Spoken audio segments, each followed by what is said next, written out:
외국인 투자자들이 한국 주식시장에서 등을 돌리기 시작하면서 금융시장의 긴장감이 다시 빠르게 높아지고 있습니다.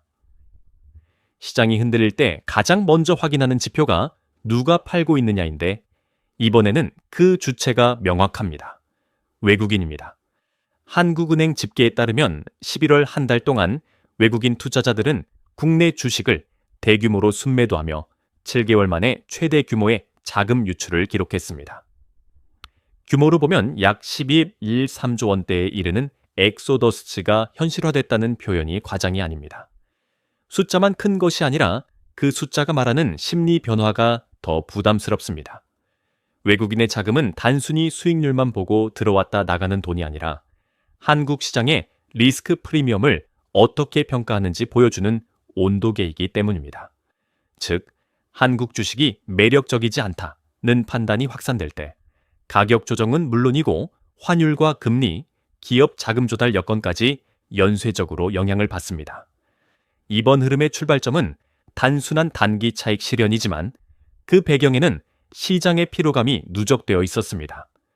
특히 인공지능 관련 종목을 중심으로 고평가 논란이 확산되면서 이 가격이 정당한가? 라는 질문이 시장 전반으로 번졌고 그동안 이어졌던 주가 상승에 따른 차익 실현 욕구가 한꺼번에 분출하는 형태로 나타났습니다. 주가가 오를 때는 작은 악재도 견딜 만한 소음으로 처리되지만 상승 모멘텀이 둔화되는 순간에는 같은 악재가 근본적인 경고로 재해석됩니다. 최근 코스피의 상승폭이 크게 둔화되며 시장 모멘텀이 약해진 모습은 이런 심리 전환을 상징적으로 보여줍니다. 외국인 입장에서는 상승 여력은 제한적인데 변동성은 커지는 구간이 가장 불리합니다. 더구나 고환율 환경은 외국인에게 이중의 계산을 요구합니다. 원화 자산을 팔아 달러로 환전해 나가는 과정에서 환율 변동이 수익률을 좌우하기 때문에 원화 약세가 예상될수록 먼저 나가려는 경쟁이 심해집니다. 이때 매도는 단순한 포지션 축소가 아니라 리스크 회피를 위한 속도전이 됩니다. 결과적으로 시장은 외국인 매도가 외국인 매도를 부르는 구조, 즉 유동성의 얇아짐이 변동성을 키우고 변동성이 다시 매도 압력으로 이어지는 악순환에 들어갈 수 있습니다. 지금 투자자들이 체감하는 불안도 바로 여기에서 발생합니다. 뉴스에서 외국인이 11월에 에이멀미 13조 원을 팔았다. 는 말은 단순한 과거형 데이터처럼 들리지만 실제로는 앞으로도 팔 가능성이 높아졌다는 미래형 경고로 해석되기 쉽습니다. 특히 AI 테마는 시장의 기대가 한쪽으로 몰릴수록 조정 국면에서는 실적과 밸류에이션이 냉정하게 재평가됩니다. 성장 스토리가 강할수록 가격이 앞서 달렸고 가격이 앞서 달릴수록 조정 시 충격이 커집니다. 외국인 매도는 바로 이 취약한 연결고리를 정면으로 건드립니다. 그리고 그 충격은 단지 몇 개 종목의 하락에서 끝나지 않습니다. 지수의 탄력이 떨어지면 투자 심리는 공격에서 방어로 바뀌고 방어가 시작되면 업종 전반에서 현금화가 늘어나며 시장 깊이가 얕아집니다.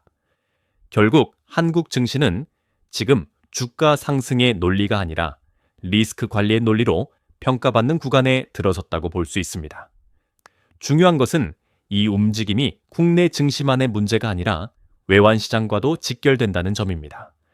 외국인이 주식을 팔고 원화를 달러로 바꾸는 순간 환율은 다시 한번 시장의 불안을 증폭시키는 채널이 됩니다. 즉, 증시의 불안이 환율을 자극하고 환율의 불안이 다시 증시의 할인율을 높이며 기업 실적 기대를 누르는 구조가 형성될 수 있습니다. 그래서 지금의 외국인 매도는 주식 수급이라는 좁은 프레임으로만 볼 수 없습니다. 한국 자산 전반을 바라보는 글로벌 자금의 태도가 바뀌고 있는지, 그리고 그 변화가 일시적인 조정인지 구조적인 이탈의 시작인지가 핵심입니다. 다음 2부에서는 외국인 자금이 주식에서 빠져나간 뒤 어디로 향했는지, 그리고 그 이동이 왜 환율을 다시 흔들었는지 흐름을 이어서 정리하겠습니다. 2부도 이어서 작성할까요?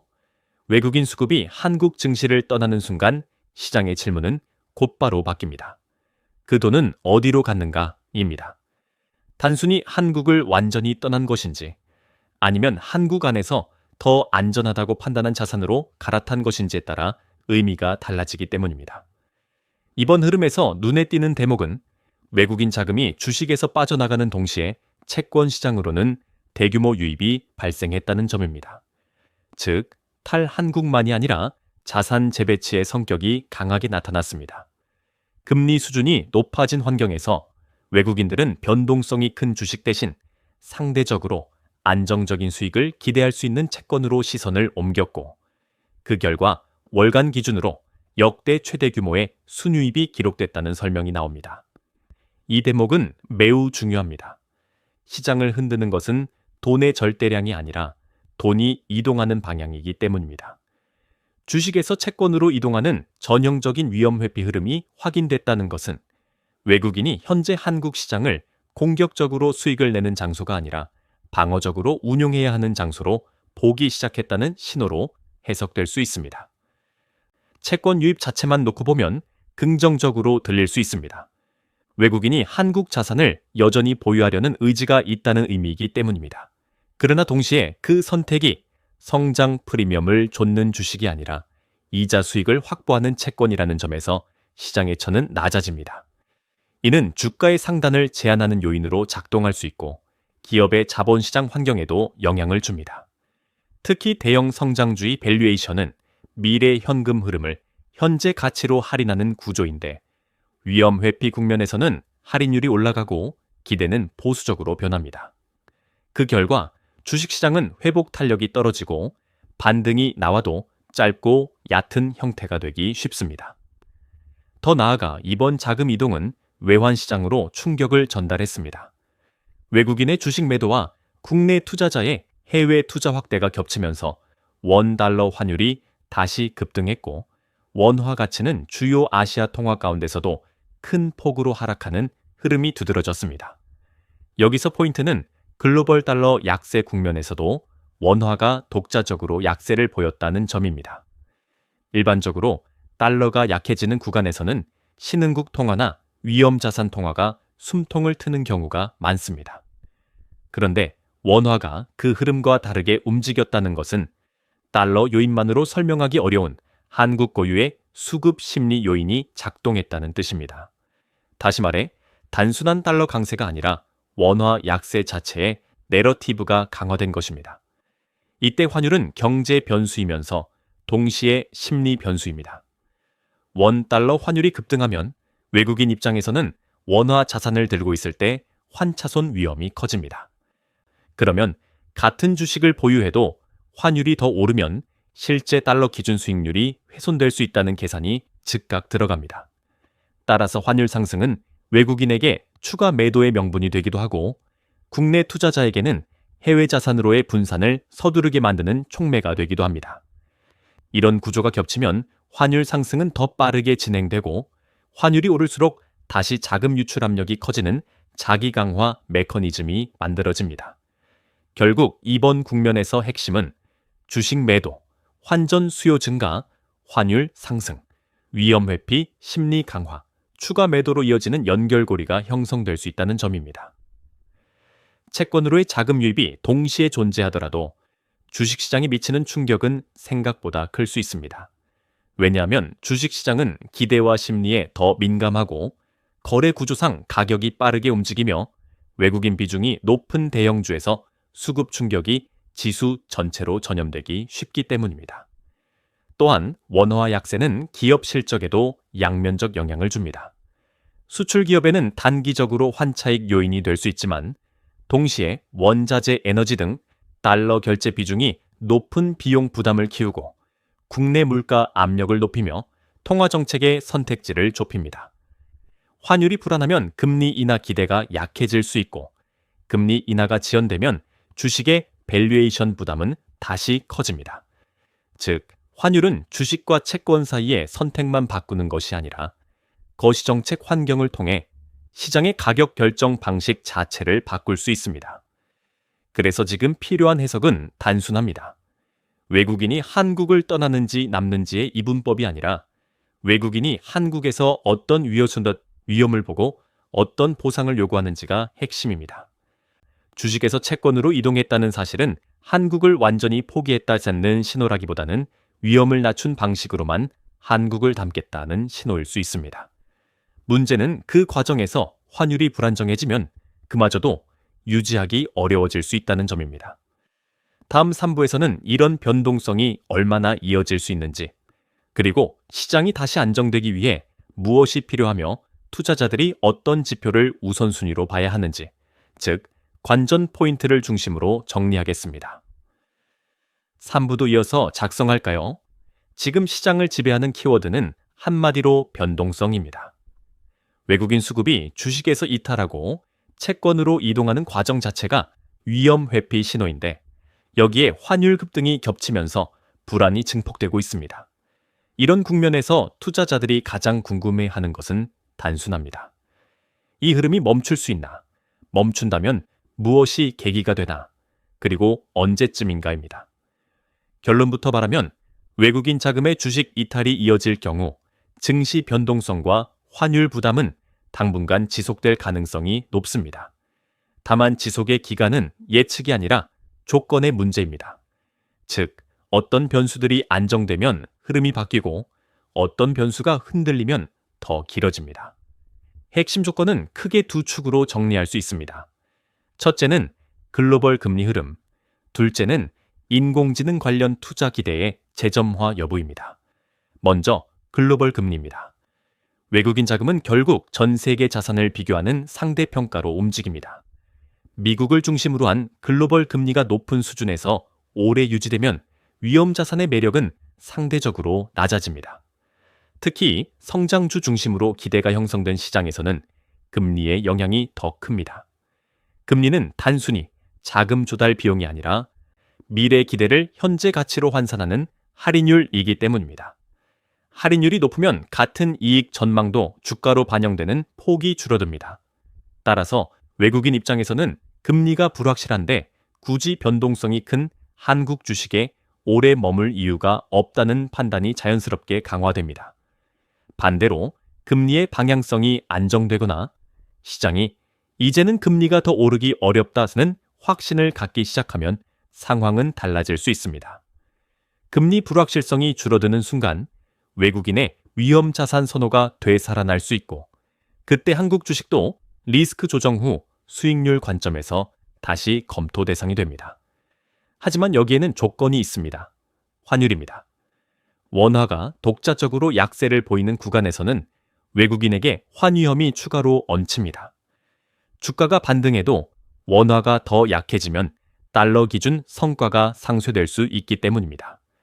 그래서 시장 안정의 첫 번째 실무 조건은 환율이 상승 속도를 멈추고 최소한 박스권으로 들어가는 것입니다. 환율이 안정되면 외국인은 포지션을 재구축할 명분을 얻고 국내 투자자도 해외 투자 쏠림을 완화하며 시장의 긴장도는 눈에 띄게 낮아집니다. 두 번째 축은 AI 기대입니다. 이번 이탈의 직접적 촉발 요인 중 하나가 AI 관련 종목의 고평가 논란과 차익 실현이었다면, 반대로 흐름이 되돌아오려면 AI가 다시 내러티브를 제공해야 합니다. 중요한 것은 단순한 유행의 재점화가 아니라 밸류에이션을 정당화할 수 있는 근거의 강화입니다. 예를 들어 실적 가시성, 수주 매출로 연결되는 투자 사이클, 기술 경쟁력의 차별화가 구체적으로 확인될수록 시장은 프리미엄을 다시 부여합니다. 반면 기대만 남고 숫자가 뒷받침되지 않으면 반등은 나오더라도 지속성이 약해집니다. 외국인 자금은 특히 이런 지속성에 민감합니다. 단기 반등은 트레이딩이지만 장기 유입은 확신의 문제입니다. 그리고 확신을 만드는 것은 결국 데이터입니다. 그래서 앞으로의 관전 포인트는 AI가 다시 살아날 수 있느냐라는 막연한 질문이 아니라 AI 프리미엄을 지지하는 실적 수요 정책에 데이터가 나오느냐로 바뀌어야 합니다. 그렇다면 개인 투자자 입장에서 이 국면을 어떻게 읽어야 할까요? 첫째, 수급과 환율의 결합을 한 세트로 봐야 합니다. 주식시장의 움직임만 보면 이유를 놓치고 환율만 보면 방향을 과장할 수 있습니다. 외국인 매도 규모가 줄어드는지, 채권 시장 유입이 유지되는지, 원달러 환율이 고점에서 안정되는지, 이 세 가지가 동시에 개선되는지 확인하는 것이 중요합니다. 둘째, 변동성이 큰 구간에서는 좋은 뉴스보다 나쁜 뉴스에 시장이 반응하는 방식이 더 중요합니다. 악재가 나와도 환율이 덜 오르고 외국인 매도가 덜 늘고 지수 낙폭이 줄어든다면 시장은 바닥을 다지는 중일 가능성이 큽니다. 반대로 작은 악재에도 환율이 다시 튀고 외국인 매도가 확대되면 불안이 구조화되고 있다는 신호입니다. 셋째, 업종 내부에서도 구분이 필요합니다.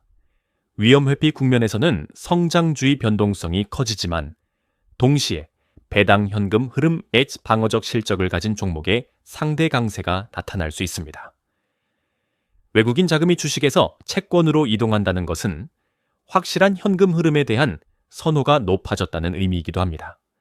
따라서 시장 전체를 한 덩어리로 보는 것보다 금리와 환율의 영향을 덜 받는 구조 또는 환율 변화에 실적이 유리하게 반응하는 구조를 가진 업종 기업을 선별하는 접근이 유효합니다.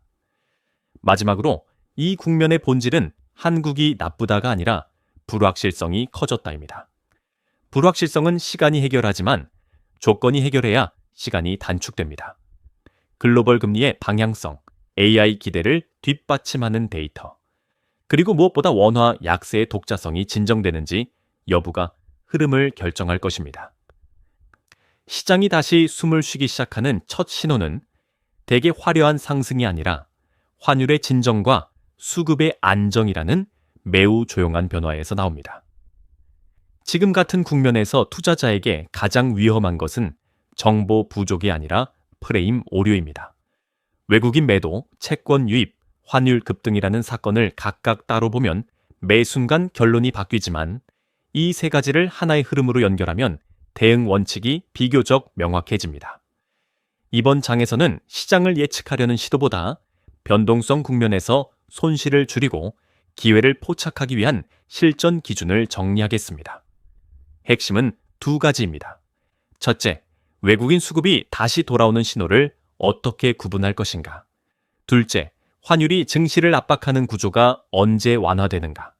이를 위해 투자자가 매일 확인할 수 있는 체크리스트를 제시합니다. 첫 번째 체크리스트는 외국인 수급의 질입니다.